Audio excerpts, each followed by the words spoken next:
As America celebrates 250 years as a nation, I decided to spend the day in Washington, D.C., exploring a few Smithsonian museums that each tell a different part of America's story. I hope you'll enjoy the journey with me.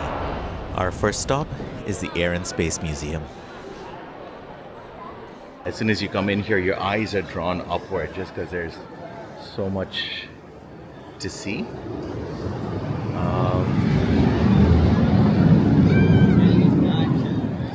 In here, my favorite is the Wright Brothers exhibit. That's a Wright Brothers bicycle. Alright, so this is the actual plane. So what's cool about this is this is the actual frame. They've changed the fabrics, but it's the actual frame. It's the wood and the struts and everything. And then over here it talks about what happened once they started flying and how that took off. Alright, so that's fun. As we come out here, it says America by Air. I'm seeing those things in there. Looks like racing and whatever. But yeah, let's look at America by Air. This is kind of cool, and how air travel picked up and was accessible to a large number of people. This is fun.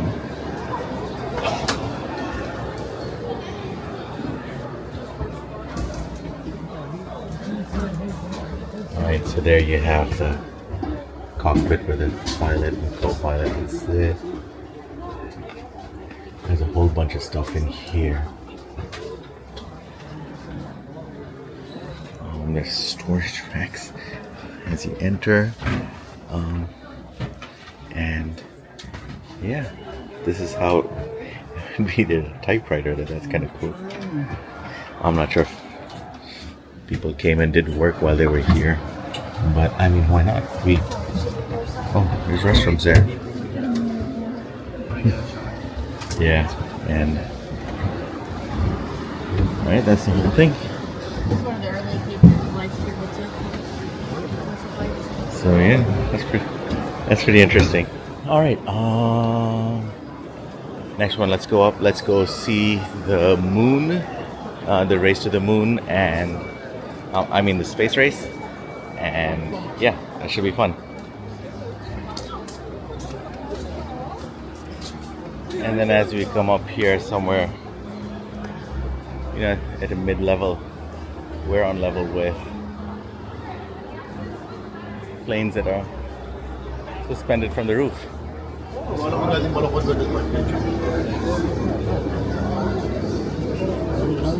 This says Northrop T-38A Talon, and Jacquiline Cochran was the first woman to break the sound barrier. At the time of her death in 1980, Cochran held more speed, altitude, and distance records than any other pilot, male or female, in aviation history.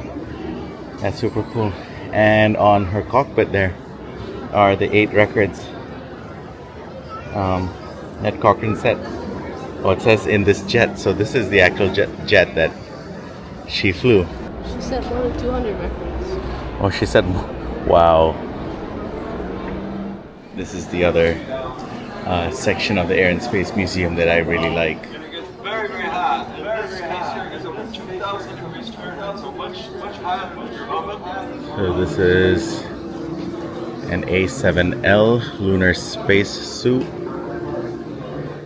It says Neil Armstrong wore this spacesuit when he made his historic one small step onto the surface of the moon on July 20, 1969. Before and after his 2.5-hour lunar walk, he wore it inside the lunar module, but without the special gold visor helmet and with different gloves. Alright, so this is the Columbia module, the crew compartment from there. Oh, so it says Columbia, and it says the Apollo 11 command module. So that's kind of cool. Alright, I'm gonna take you to my favorite spot. I'm not sure if you can see it, but if you look up, if you look up, you can see how the 5 rockets would have been under the rocket ship. So you get to see all 5 of them, or at least you get to imagine all 5 of them. So that's kind of cool.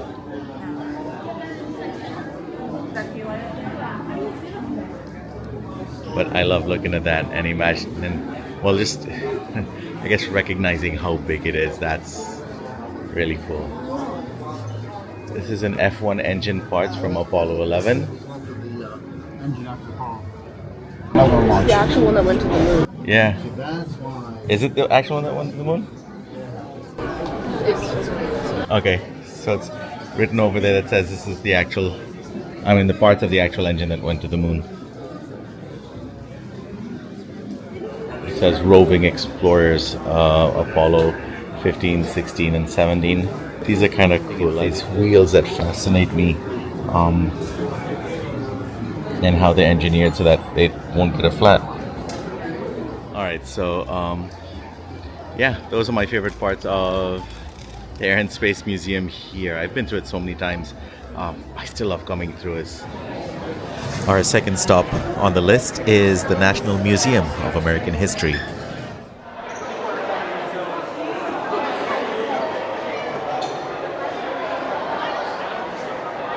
Oh, a model of the steamship Philadelphia as it appeared in 1901. Between 1900 and 1915, 15 million people immigrated to the United States, mostly from Southern and Eastern Europe. U.S. law barred immigrants from Asia. There's little people too. Oh, there's little people too, yeah. It's kind of cool. Oh. I just saw an exhibit that said food. And I feel we have to go through this. It says food transforming the American table. All right. The big garland. This doorway provides a view of Julia's 6-burner Garland gas range, which she bought used in Washington, D.C. in the 1950s. Throughout her long cooking career, she never wished to replace it. Oh, is that what this kitchen is? Yeah, Julia's. Yeah. I should have read that when I came in.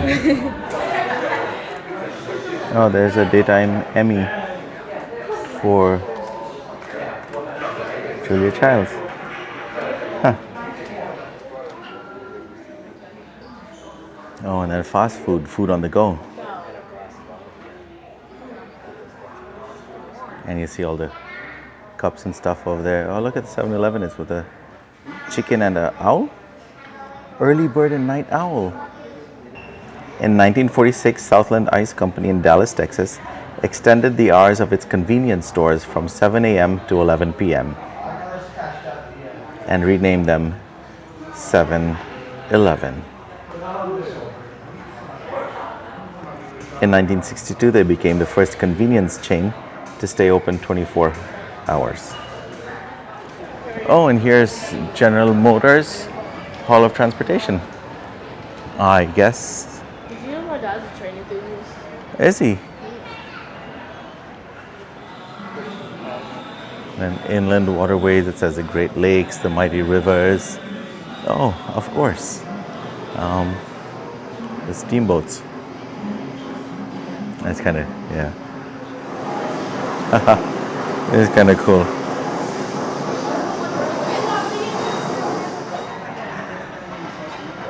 All right.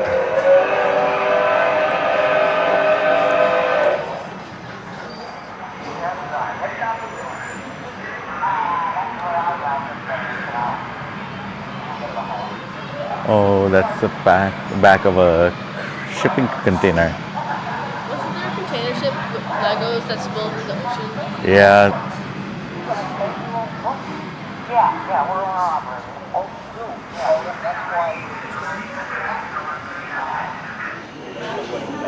This is so much fun.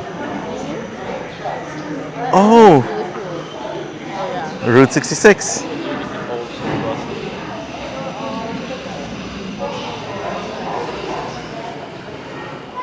So we're on the third floor now and going into entertainment and the arts, which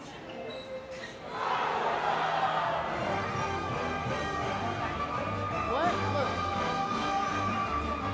Look.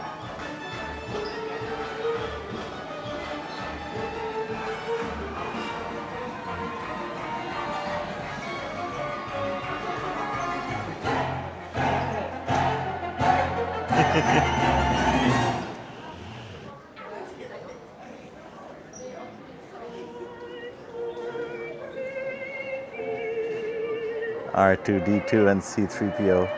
These are costumes from the Return of the Jedi in 1983.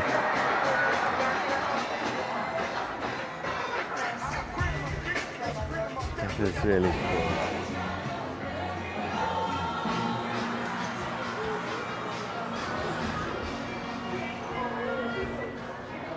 Fozzie. Did you ever see the Wilkins coffee commercials? No? So Jim Henson had made all these. Yeah, right. The first thing he did was made these coffee commercials. Okay. And it had that thing in there before Kermit the Frog. It was this Wilkins guy. Oh, okay. And it's very like one guy doesn't like to drink his coffee and they shoot him and they blow him up all the time. Oh, But you have no. to, it's on YouTube. It's All right, Wilkins absolutely, coffee. yeah. Yeah, it's pretty cool. Number 7 is Frank Sinatra's Bow Tie. Oh, right here. All right. Oh, number 19 is an Oscar. Oh, that's the Oscar awarded to Irving Berlin for his song White Christmas, 1943. Or 23, costume worn by Groucho Marx in the film Duck Soup, 1933, and wigs worn by Harpo and Chico Marx, 1930s. This is a piece of the original stage from the Woodstock Music Festival in 1969.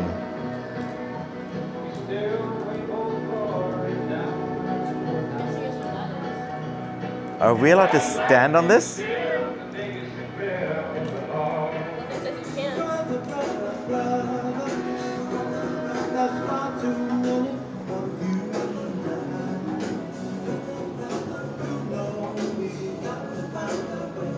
All right, that is.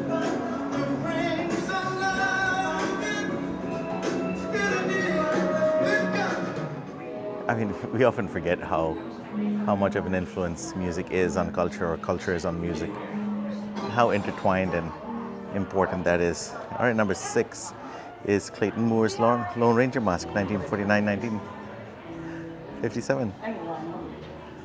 13 is, this is Muhammad Ali's robe, worn while training for a championship bout with George Foreman in 1974. And I just saw this, and I don't know if it says the costume Zero Mostel wore as Tevye in Broadway's musical Fiddler on the Roof, 1964.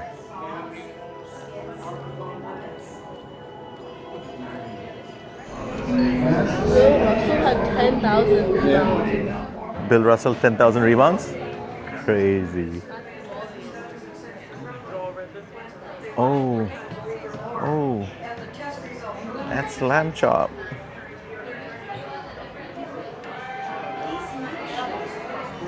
This is my childhood right here. These are shoes worn by Mr. Rogers, costume worn by David Neville as Mr. McFeely on Mr. Rogers' Neighborhood. Of course, women in sci-fi and fantasy. Catwoman, Scully, Xena, mandated that programs teach important information, skills, values. Sid Sherman in The Guild, Katana used by Danai Gurira in The Walking Dead, Empress costume by Michelle Yeoh as Philippa, Star Trek Discovery 2018. All right, this has been fun. I've really enjoyed. MASH got us talking about war. Where is MASH? Oh.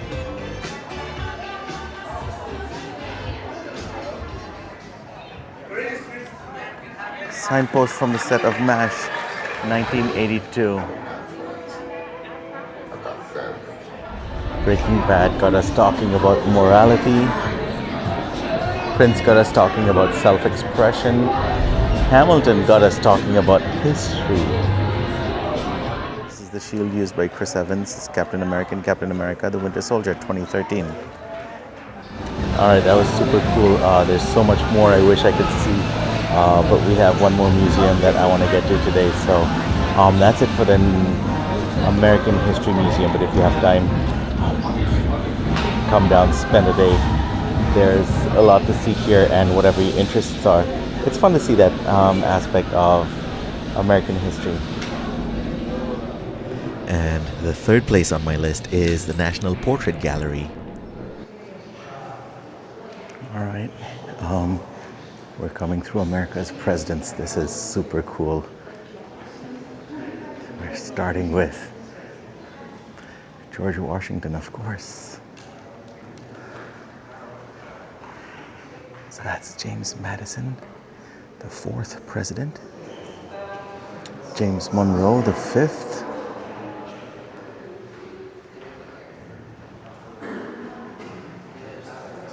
Sixth. Andrew Jackson, seventh. This is Martin Van Buren, 8. William Henry Harrison, the 9th.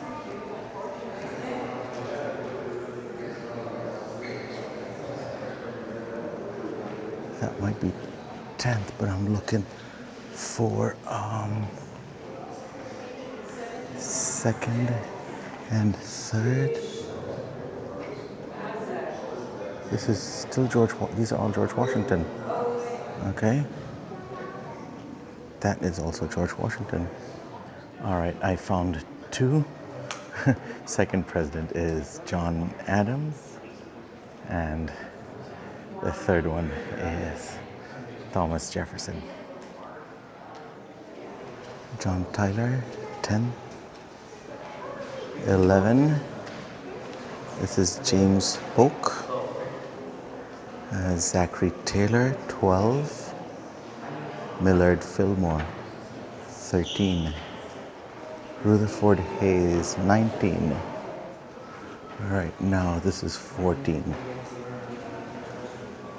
Franklin Pierce, 14. James Buchanan, 15. Abraham Lincoln, 16. 17 is Andrew Johnson. 18 is Ulysses S. Grant. And then 19 here, Rutherford Hayes. 20, James Garfield. 21, Chester Arthur. 22 and 24, Grover Cleveland. 23 is Benjamin Harrison. All right, 25, William McKinley. 26 is Theodore Roosevelt.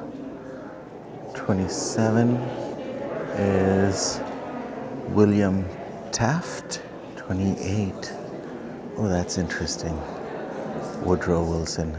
29 is Warren Harding. 30 is Calvin Coolidge. 31, Herbert Hoover. 32 is Franklin D. Roosevelt. 33 is Harry S. Truman. 34 is Dwight Eisenhower. 35 is John F. Kennedy. 36 36 here is Lyndon B. Johnson, and I like that. 37 is Richard Nixon. 38 is Gerald Ford. 39 is James Earl Carter Jr. 40 is Ronald Reagan. 41 is George H.W. 42 is William J. Clinton. 43 is George W. 44 here is Barack Obama. 45 and 47 is Donald J. Trump. So there isn't a commissioned portrait yet. A commissioned portrait forthcoming, but they have, I guess, a picture here. 46. 46 Joseph R. Biden Jr. And this one also says commissioned portrait forthcoming. And straight back here, they have a hall called The Struggle for Justice. Frederick Douglass says, if there is no struggle, there is no progress. George Washington Carver, Josh Gibson, Claude McKay, Marian Anderson, Thurgood Marshall. And it's nice walking through this. And that this is here right behind the presidents. Congressman John Lewis, of course. Athletes and entertainers who shaped the nation. Yeah, there's a lot here, but